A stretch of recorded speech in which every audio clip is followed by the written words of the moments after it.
जो रिपोर्ट हमने दिखाई है और जिस तरीके की जानकारियां आ रही हैं, रशिया के पास जिस तरीके से विकल्प कम बचे हैं, उसके पास जवानों की कमी जिस तरीके से है, आपको ये जंग जाती कहां दिखाई दे रही है सर? जय हिंद। जो आपने रिपोर्ट दिखाए हैं वो एक आकलन की है, एक आकलन है जिसमें ऐसा लगता है जो वेस्टर्न मीडिया का एक आकलन है या प्रोपेगेंडा है, जिसमें उसकी बाधा आती है। देखिए इस बात को लेके चलिए कि ये वॉर रशिया के ऊपर में तो जरूर थोपा गया है, क्योंकि वो उनकी रेडलाइन क्रॉस कर रहे हैं। रेडलाइन छोटी सी है कि आप नाटो ना ज्वाइन करें, एक अलायंस ना ज्वाइन करें, जिससे हमारे सीमाओं की सुरक्षा की बात आती है। और इसलिए भारत भी इसके ऊपर फूक के कदम रखता है कि सुरक्षा की बात। देखिए बात ये है इस तरह से समझने की कि ये प्रोटेक्टेड वॉर है, ये एक फ्रोजन कॉन्फ्लिक्ट है जी। यदि 2014 में क्रीमिया के बाद भी डॉनबास और एलपीआर डीपीआर में उससे 22 तक की लड़ाई चलती रही, 70,000 लोग मारे गए थे। उस समय हमारी कवरेजेस नहीं, अब हमारे यहाँ कवरेजेस हैं और कवरेज में हम ये दिखाते हैं कि शायद पुतिन है वो उनका दिमाग फिरा हुआ है और वो उन्होंने ऐसा थोप दिया ये वॉर। और का तो डिमांड एक ही है ना कि आप, एक छोटा सा डिमांड है कि आप नाटो ना ज्वाइन करें। कोई ऐसा तो नहीं कहता कि आप नाटो को ना लाएं। नाटो क्या चीज है? ना तो नाटो उनके पास आता है, ना उनके मदद करता है, ना बूट्स ऑन ग्राउंड देता है। आप उकसाते रहिए और दुनिया आज रीअलाइनमेंट ऐसे ही चलेगी। देखिए राकेश, इस चीज को हम समझेंगे तभी ये चीजें, क्योंकि हम अदरवाइज देखिए ये भी नैरेटिव जो है ना चलाया हुआ कि अब कल ही न्यूक्लियर अटैक हो जाएगा और पूरी दुनिया तहत, ये भी एक नैरेटिव का हिस्सा है। हमें पता है कि न्यूक्लियर लेकिन इस नैरेटिव के साथ में जो सिचुएशन है एक के बाद एक जब नजर आती है, रूस की तरफ से और नई ताकत के साथ में अटैक किया जाता है और उसका जवाब एक तरह से देने की कोशिश की जाती है यूक्रेन की तरफ से भी, और यूक्रेन भी उसी ताकत के साथ में दबाव दे रहा है। अब ऐसे में बड़ा सवाल यही हो जाता है कि जो एक नैरेटिव सेट करते हुए उकसावे वाली जो कार्रवाई, सिवात साहब आप जरूर इसे बताइएगा कि आखिर इसका आगे भविष्य क्या नजर आता है। मिसाइल अटैक से जो नाटो की तरफ से जो हथियार दिए गए उसे ध्वस्त कर दिया गया, अमेरिका की तरफ से जो दिए गए, ये एक तरह से रूस भी ये जवाब और संदेश देने की कोशिश कर रहा है। अब आगे और क्या है? तो सच्चाई ये है कि ये जो लड़ाई है एक बड़े नए मोड़ पे पहुंच गई है और ये सच है कि जो अभी रूस है वो बैकफुट पे है और यूक्रेन के वो जो हथियार मिले हैं नेटो से और अमेरिका से, स्पेशली ऑफेंसिव वेपन जो हाई मार्स मिल गया है, बस्तरबंद गाड़ियां, टैंक्स और मिसाइलें, रॉकेट्स और ड्रोन, उससे काफी नुकसान हुआ है रूस की फौज को।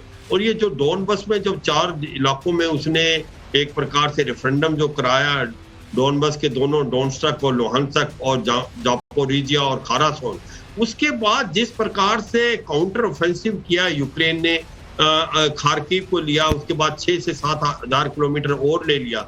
और ऐसे में मुझे लगता है कि कहीं ना कहीं पुतिन बैकफुट पे है, उनको भी जीत चाहिए, वो भी चाहते हैं कि कहीं ना कहीं दोबारा जो जीत आए, क्योंकि अब तो ये 4 प्रांत उन्होंने अपना हिस्सा बना लिए। और ऐसे में ये ना हो कि लड़ाई जो है ज्यादा फैले और उनको जीत ना हो पाए, उनको ह्यूमिलेशन हो और ये लड़ाई एक नया मोड़ ले। ये भी हो सकता है क्योंकि अमेरिका चाहता है कि लड़ाई बढ़ती रहे, उसके हथियार बिकते रहे, इसमें कोई शक नहीं, ये सच्चाई है।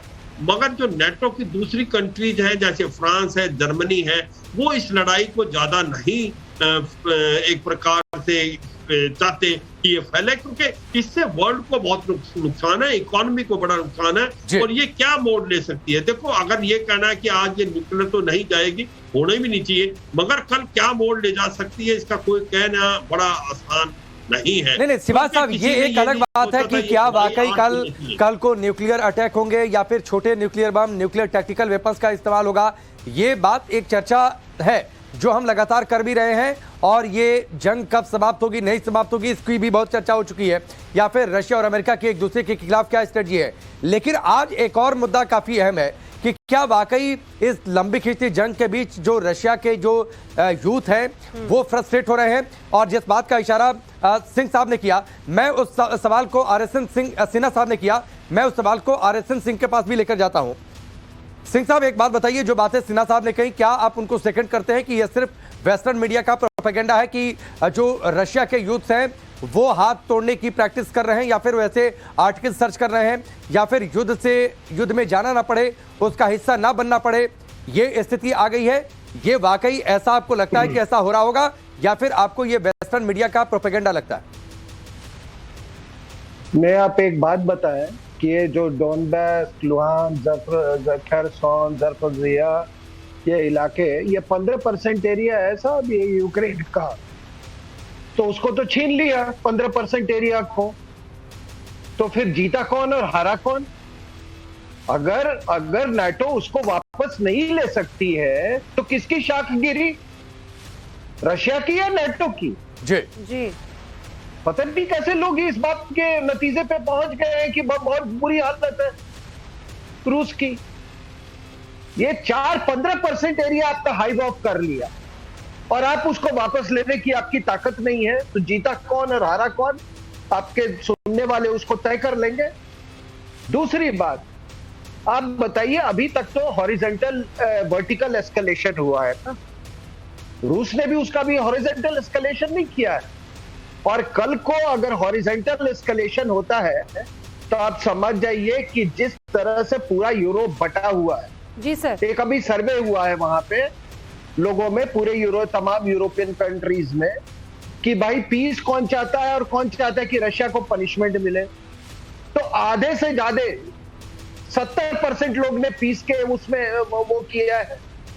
तीसरी बात सर इस पर और भी रिएक्शन ले सर, बिल्कुल, लेकिन इस बीच जो एक बड़ी अपडेट है वो अपने दर्शकों को बताना जरूरी है। वो इंफॉर्मेशन ये है कि लगातार रूस अब यूक्रेन के ऐसे इलाकों को टारगेट कर रहा है जो सबसे ज्यादा बड़ी आबादी वाले हैं। जेलेंस्की की तरफ से खुद इसकी जानकारी दी गई है। माइकोलाइव इलाका है जहां पर रूस ने यहां पर अटैक किया है, और रूस की तरफ से C-300 मिसाइल से ये अटैक किया गया है। निश्चित तौर पर यह बड़ी खबर, जेलेंस्की का बड़ा आरोप कि रशिया लगातार उसके रिहायश इलाकों को टारगेट कर रहा है। रूसी हमले में एक यूक्रेनी नागरिक की जान चली गई है। माइकोलाइव में जो ये अटैक हुआ है, रूसी हमलों को जेलेंस्की ने कायराना हरकत करार दिया है। तो इस वक्त की ये बड़ी खबर, लगातार इस बात की हम चर्चा कर रहे हैं। ये तस्वीर पहले आप देखिए, रूस के हमले से यूक्रेन में किस तरीके से तबाही मची है। जो बहुमंजिला इमारतें हैं यहाँ पे जहाँ लोग रहा करते थे, जेलेंस्की अभी आरोप लगा रहे हैं कि रूस ने बदली स्ट्रेटजी में अब ये तय कर लिया है कि वो यूक्रेन को पूरी तरीके से तबाह कर देंगे। तय कर दिया है कि जितने रिहायश इलाके हैं, जो रेजिडेंशियल कॉलोनीज हैं, वहां पर अब रूस ने अपने हथियारों का मुंह खोल दिया। यानी कि राकेश, इसे ये समझा जाए कि अब कोई भी सीमा नहीं है। इसके पहले भी जब हमने देखा था कि कई अलग अलग इलाकों में जब ये तस्वीर नजर आई थी शुरुआती दौर में इस युद्ध की, वही स्थिति अभी भी यथावत नजर आ रही है। हड़कंप है, देखिए ये किस तरह से हालात हैं यहाँ पे।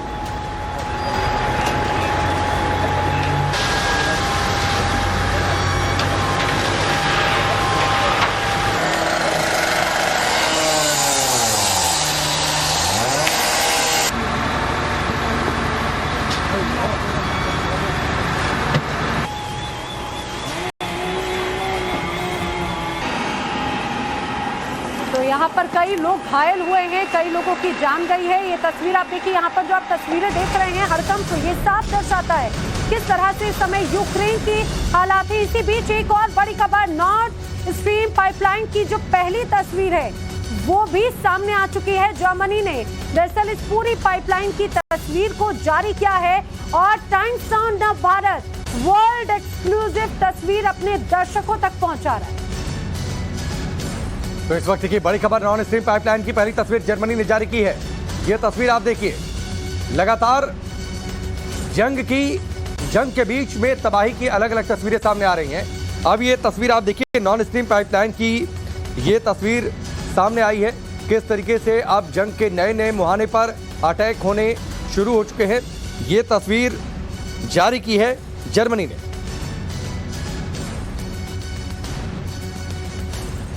लगातार इस जंग के बीच भगदड़ रशिया में और यूक्रेन में, यूक्रेन का आरोप कि किस तरीके से उसके रिहायश इलाकों को टारगेट किया जा रहा है, और इन सब के बीच अब जर्मनी ने एक और नई तस्वीर जारी कर दी है। जी, दरअसल रूस ने अमेरिका पर भी मौके का फायदा उठाने का आरोप लगाया है, और ये तस्वीर जो आप देख रहे हैं, देखिए पाइपलाइन लीक के बाद में यूरोप में भी अब बहुत तेजी से सार जो है हालात बदलते हुए नजर आते हैं। हमारे साथ में जो खास मेहमान हैं उन्हीं से जानने की कोशिश करते हैं।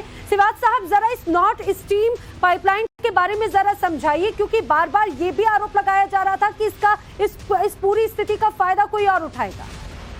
देखो, बिल्कुल इसमें कोई शक नहीं थे। नॉर्थ स्ट्रीम 1 और 2 एक लाइफ लाइन है यूरोप के लिए, क्योंकि गैस और ऑयल जो जाता है रूस से, और ये जिस प्रकार से इसके ऊपर सबोटाज हुआ, ये भी नहीं समझ आएगी ये किसने किया, कि रूस अमेरिका की तरफ उंगली उठा रहा है और कहीं जो अमेरिका रूस की तरफ। मगर ये सच्चाई है, नेटो के अंदर दरार आ गई है, और नेटो की जो फ्रांस और जर्मनी है वो नहीं चाहते ये लड़ाई खींचे, क्योंकि सर्दियों में अगर उसको गैस और ऑयल की प्रॉब्लम हुई तो बहुत मुश्किल होगी। और ये सच्चाई है, अमेरिका के अलावा इसमें किसी को फायदा नहीं है, क्योंकि अमेरिका के हथियार जो है बिक रहे हैं, उसको ज्यादा फायदा इसके कारण हो रहा है। ऑयल भी और गैस की मार्केट भी यूरोप में देख रहा है। तो ऐसे में सच्चाई है कि ये नॉर्थ स्ट्रीम 1 और 2 अमेरिका चाहे ना चाहे, रूस चाहता है ये ऑपरेशनलाइज हो, और इसी प्रकार यूरोप चाहता है, क्योंकि गैस के बगैर सर्दियां नहीं कट सकती।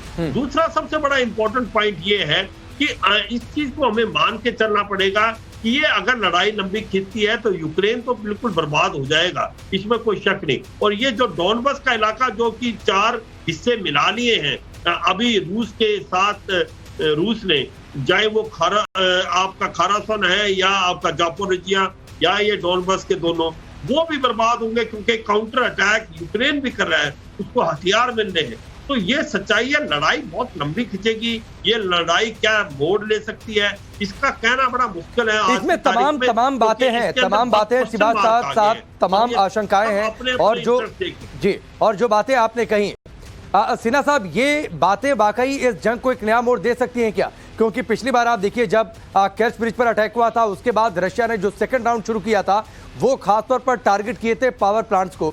आप जो बातें कह रहे हैं सिवात साहब, सर्दियां आने वाली हैं और पूरे यूरोप के लिए समय काटना कितना मुश्किल होगा। खुद वहां पर यूक्रेन में, क्रीमिया में, अब बाकी उन इलाकों में समय काटना, क्योंकि रशिया से जिस तरीके से गैस की सप्लाई होती है उसे ये पता है रशिया को। इसीलिए शायद अब आपको लगता है कि आने वाले 1 महीने के अंदर एक नई तस्वीर इस जंग की, या फिर निर्णायक कोई मोड़ आपको देखने को मिल सकता है। देखिए राकेश जी, जो सेकेंड फेज ऑफ ऑपरेशंस हैं जिसकी आप बात कर रहे हैं, 2 वॉरफेयर की बात शुरू होने वाली है।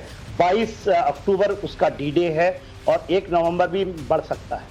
वो है एक एनर्जी वॉर, और दूसरी जो है विंटर वॉरफेयर। विंटर वॉर, ये 2 चीज, और इसको अनलीश कर रहा है रशिया, जो 29 मिलिट्री ऑब्जेक्टिव की वो बात कर रहे हैं। और उन्होंने, देखिए हम लोग क्या कहते हैं ना कि वो ये ले लेते हैं कि पुतिन साहब तो एब्सोल्युटली बिगड़े हुए हैं, उनकी सोच नहीं है, उनको नेगेटिव तरफ, उनकी बातों को सुनते नहीं। उन्होंने कहा 7 ऑब्जेक्टिव हमने नहीं माना है।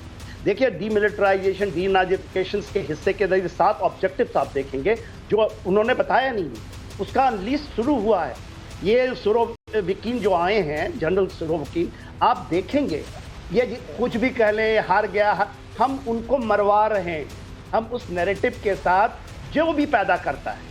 देखिए हम लोग तो आज से इन 9 महीने की लड़ाई अभी चलेगी, वो तो कहते थे 9 दिन नहीं चलेगी। ये हम लोगों ने भी आकलन किया था, एक तबका ये था, मेरा अभी भी मानना है ये फ्रोजन कॉन्फ्लिक्ट है, इंडिया पाकिस्तान फ्रोजन कॉन्फ्लिक्ट है। सिन्हा साहब आप अपनी बात जारी रखें सर, लेकिन ये वीडियो अपने दर्शकों को दिखाना बहुत जरूरी है, क्योंकि ये world exclusive video times on Bharat अपने दर्शकों को दिखा रहा है। दरअसल ये नॉर्थ स्ट्रीम की तस्वीर जो जर्मनी की तरफ से जारी की गई है। आपको ये भी बताते चले कि जो अधिकांश आपूर्ति है यमल यूरोप पाइपलाइन और नॉर्थ स्ट्रीम 1 पाइपलाइन से यहाँ पर होती है, जिसका यूरोप 40% प्राकृतिक गैस के लिए रूस पर निर्भर है।